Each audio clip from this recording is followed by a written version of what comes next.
Hello YouTube! Today on the Naughty Librarian, I am doing the Halloweener book tag. I created this tag because I wanted to do like a little spooky video for Halloween, and also I gotta say Halloweener, which has wiener in it, and it makes me giggle, so here it is! Also, side note, I'm filming this in the morning, and I could not rationalize having wine that early in the day, so I have coffee today. Number 1, witches. Pick a book featuring magic, witchcraft, or spells. A perfect book for that category is A Shadow Bright and Burning by Jessica Close. It has so much magic and spells in it. I love it to bits. It's such a fun series, and the conclusion just was released, and I recommend to anybody. It's so much fun. The gist is in Victorian England, there's also interdimensional monsters roaming the countryside, and the defense of England is left to sorcerers who have to fight off these monsters. And we follow Henrietta Howell, who is a female with magical abilities. But the thing is, in this world, only sorcerers can be men. But there is a prophecy that a female sorcerer would come around and she would defeat the monsters. So everyone thinks it's Henrietta. The problem is, it is not Henrietta. She is totally not the chosen one, but she has to keep pretending she is. So it's kind of fun that they play on that trope. But it's full of sorcerers, interdimensional monsters, spells, all of it. Chock full of magic coming out, it's everywhere. Number 2, ghosts. Pick a book featuring ghosts or ghouls. I chose How to Hang a Witch by Adriana Mather. Surprisingly, not in the witch category. We follow Samantha Mather as she moves to Salem, and basically one of her great ancestors in the Mather line was the guy who prosecuted these witches in Salem. So her showing up in Salem doesn't go over well. And the Mean Girl clique, they call themselves the Descendants, and they're the descendants of the witches who were murdered in those Salem witch trials. And yeah, so it has that witch aspect, but the main part of the book is that Samantha can see ghosts. So she sees a lot of ghosts throughout this whole book. And she kind of has a ghost boyfriend, which I don't really know how that would work, because ghosts, but lots of ghosts. She talks to them. She's actually really snarky and funny with these ghosts she talks to, so I recommend checking it out. It's not the best thing I've ever read, but it's pretty fun. Number 3, vampires. Pick a book that sucked the life out of you. I went with City of Lost Souls by Cassandra Clare. I have read the entire Mortal Instruments series now, because that was my goal. I wanted to read it because everyone loves it so much. I wasn't the biggest fan. I didn't think it was terrible. It was just there's a lot of things that are problematic in it. But the one book of that series that sucked the life out of me because it was terrible was City of Lost Souls. Oh, this is the worst one of the series. I think it's book 5 out of 6, but blah, it was so bad. Oh, I can't even with you. It's just Clary is not very bright as a character, and in this book she is so dumb, all the time. It seems like she made being stupid into an Olympic sport and she was taking home the gold. Ugh. So yeah, just seeing her be stupid repeatedly, it just was life draining. So I was just girl, I can't with you, you're exhausting.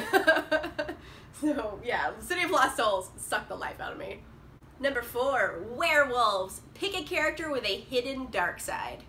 You want to talk about hidden dark sides? Okay, let's talk about Eli Ever in Vicious by V.E. Schwab. Eli Ever is, on the outside, looks like the all-American popular guy on campus. He's handsome, he knows just the right thing to say, he's popular, but on the inside, he's a complete sociopath murderer.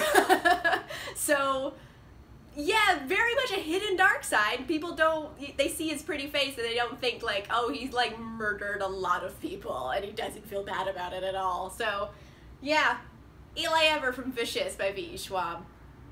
Total dark side. Number 5, Mummies. Pick a book featuring an ancient or not so ancient curse. For this one, I chose The Wrath of the Dawn by Renee Ahdieh. This is a reimagining, retelling of 1001 Arabian Nights. So in it we have Shahrazad, who has just been married to the Sultan, who basically murders his wives for breakfast every day. That's just what he does. And in order to stay alive, she has to like make herself appealing, and in doing so, she starts telling him a story that she doesn't finish every night. So she gets to live another day. That's the original. In this one, Shahrazad is very Slytherin AF. I love her so much. And in this one in particular, sorry, slight spoiler, the reason the Sultan has to kill all his brides is because of a curse. And they need to break this curse so, you know, he can stop murdering folks. So definitely features one hell of a curse.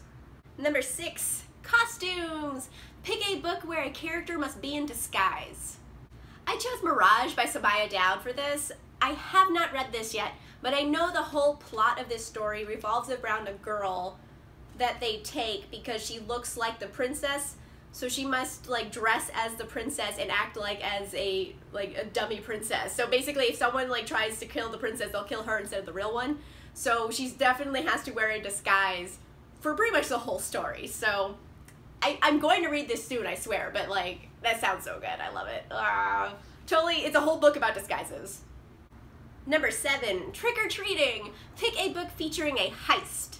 I've read a lot of books about heists, but the one that I thought of immediately was The Lies of Locke Lamora by Lynch, because there are several heists throughout this book. We follow Locke Lamora and the Gentlemen Bastards. They're basically a thieving crew, so lots of little heists because they literally steal things for a living, so there's that. But also throughout the book there's a lot of anecdotal stories about them like having to steal something big. Like at one point they're trying to figure out how to steal a dead body. Like lots of heists go on in this book, so I recommend. Number 8, book candy. Pick a piece of book candy. By book candy, I mean it's short, it's sweet, it leaves a good taste in your mouth, it just makes you happy. Book candy. And a perfect example of that is Dark Wild Night by Christina Lauren. This is part of her Wild Seasons series, and the whole series kind of focuses on these 3 girls who went to Vegas one night, got drunk, met these 3 guys, they all got married. And it's kind of like the couples and how they stay together. And this is Lola and Oliver. It's probably my favorite of the series, I think, mainly because Oliver's like a hot Aussie. Yep, they just did things for me. Lola is a graphic novel artist and writer, and Oliver owns a comic book shop, so they're both kind of nerds. It's nerd love, and it's super smutty, and it's funny, and it's just light and fun. So, total book candy is perfect. Also, complete side note, has nothing to do with this. Like, blue is my favorite candy flavor. Like, a lot of people like the red candy. I will always go for the blue candy. Blue raspberry for life. It's the best flavor. Sorry, I'm just gonna say it. Number 9, Jack-o'-lantern. Pick a book that has a fire in it. For this one, I chose Wind Witch by Susan Dennard because there are several fires throughout the course of this story. So many fires. So many fires. The book starts off with Merrick, who's a prince on his boat, and the whole boat burns down in the water. So, it starts with a fire. Later on, the other characters are trapped in a burning building. There's lots of fires in this, so... Yeah, and you know, you put the candle in the jack-o'-lantern, so fire and fire, it's fire. Number 10, horror. Pick one of your favorite scary books. I don't read a lot of scary books. Like, I don't go out of my way for like a horror novel. However, I do read books that have scary things in them. A book with something super scary in it is Illuminae by Amy Kaufman and Jay Kristoff. In this book, there is a virus called Phobos. It is a creepy, scary virus because basically it warps your brain, it makes you super paranoid, and you keep thinking people are watching you, and people rip their eyeballs out. I'm just gonna say it, okay? Some crazy shit happens with this virus. It is not fun, and thinking about that happening to people is terrifying, and especially when you consider this virus is happening on a spaceship. So it's an enclosed ecosystem. You can't escape the virus. You can't run from it. You're literally trapped on a ship with it. So like, oh, it's so scary. So I think like having that virus trapped with me in a spaceship would be terrifying. So I'm picking Illuminae. Halloween time. Okay, that is it for this tag. Like I said before, I just wanted to say wiener. So I'm like, Halloweener, perfect. Since this is an original tag, I did write down a bunch of people I want to tag to do it, and I wrote them down because I never remember in my brain. I need it written down, so here we go. I tag my usual folks, my booktube friends. I'm gonna tag Leanna at Leanna's Library. I tag Bethany from Beautifully Bookish Bethany. I tag Mara from Book Like Whoa. I tag Lauren from The Novel Lush. And I also want to tag some of my new friends. I tag Tabby from Keeping Tabs. I tag Brandy from Brandy Janae's Bookshelf. And I tag Stephanie from Steph's Rome Book Talk. I think it's Romance Book Talk, but it's ROM, but I always call it Rome, whatever. Stephanie, you're tagged. Well, there goes that shirt. Let me know in the comments down below if you have any different answers to these questions. Let me know what they are in the comments. Let me know what you're gonna be for Halloween. Let me know down below. If you like this video, make sure you give it a like. And if you want to see more videos, make sure you subscribe. And I will see you guys soon. Bye!